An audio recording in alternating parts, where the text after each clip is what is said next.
No one wants your opinion. Tama ito.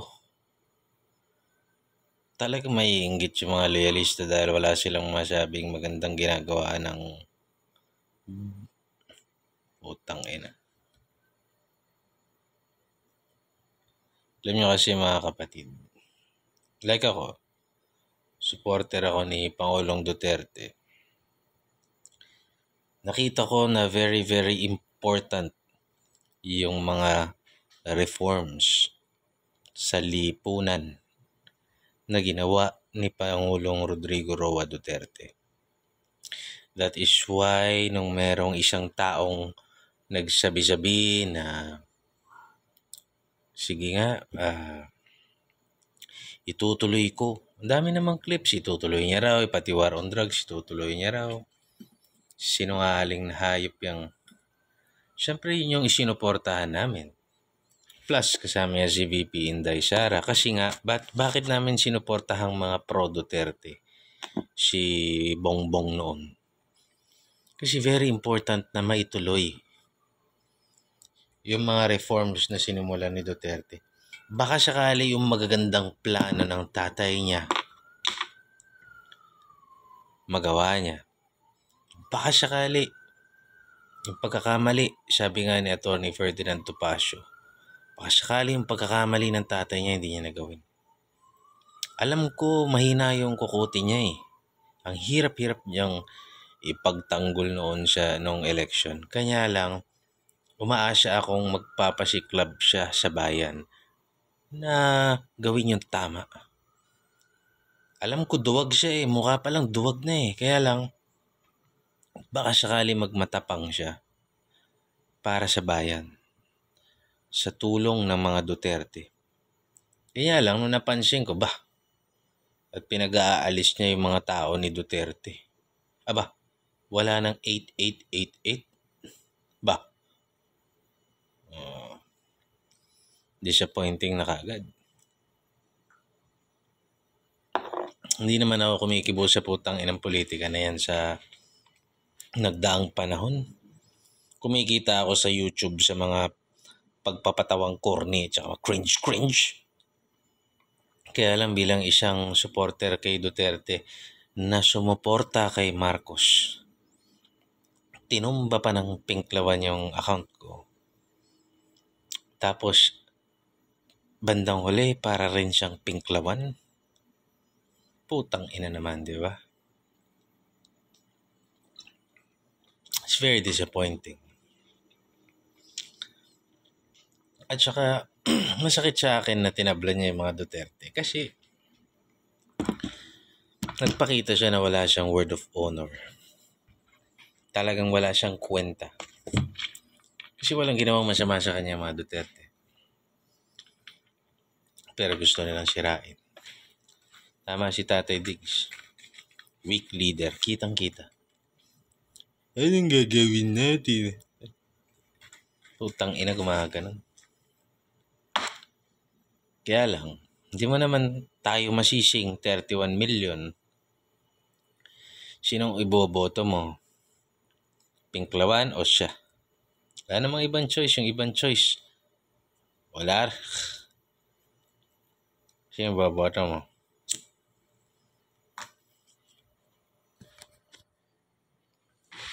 Kaya nakakalungkot.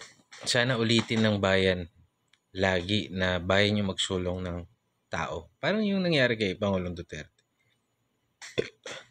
Huwag na tayong umasa dyan sa mga mag-a-apply. Kasi yung mga mag-a-apply, 99.9% ungas.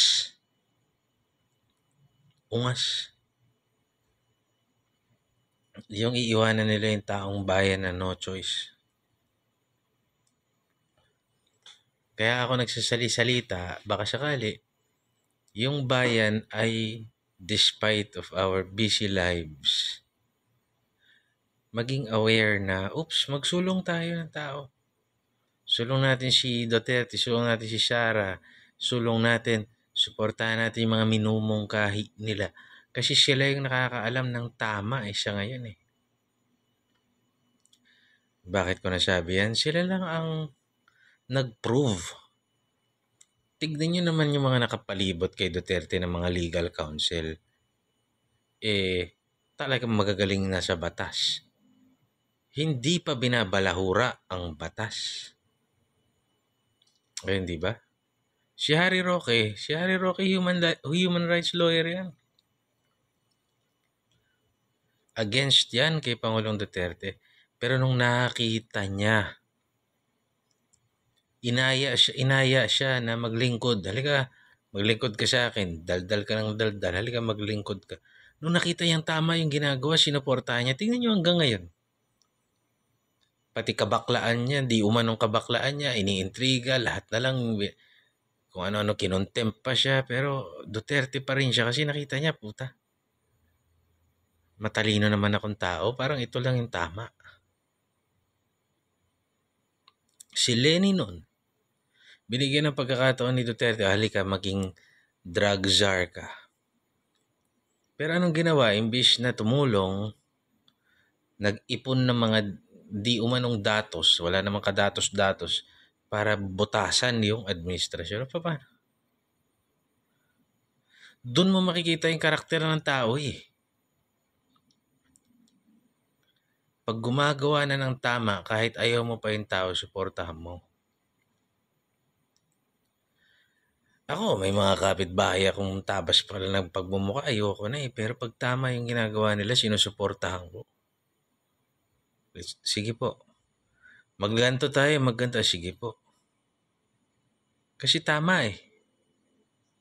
Di makakapirwisyo. Bagkus makakatulong. Bakit ko ipipilit yung akin kung mas maganda yung kanya? Ganon dapat ang mindset.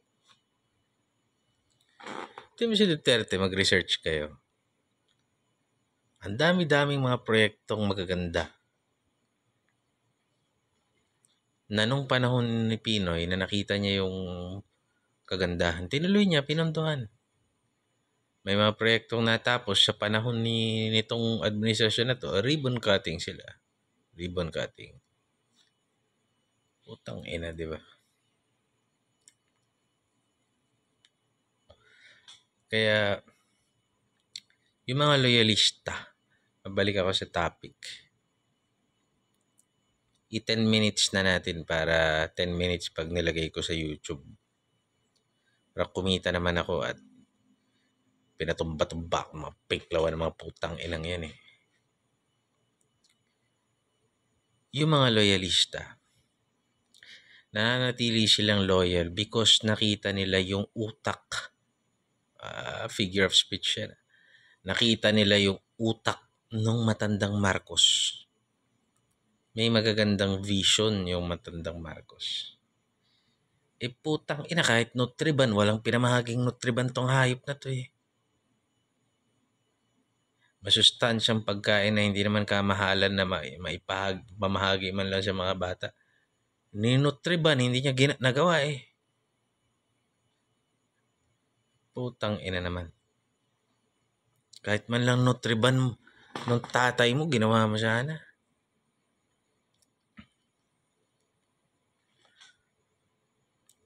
Talagang nonsense. Kaya sa mga loyalista, syempre minsan kasi di ko sila masising loyalist sila kasi kanina nila ipuput yung trust nila.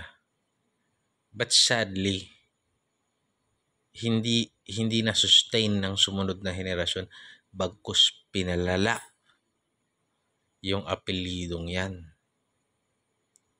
Kaya yung mga loyalista, sad to say, kung ako sa inyo, well, I respect you. Bahala na kayo kung gusto nyo pa rin. Ako siguro hanggang mamatay ako ay kung politika at politika lang din ang pag-uusapan.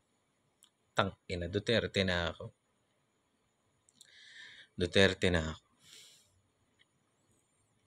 Kahit anong paninirang gawin nyo dyan sa matandang yan, he kept us safe. God bless.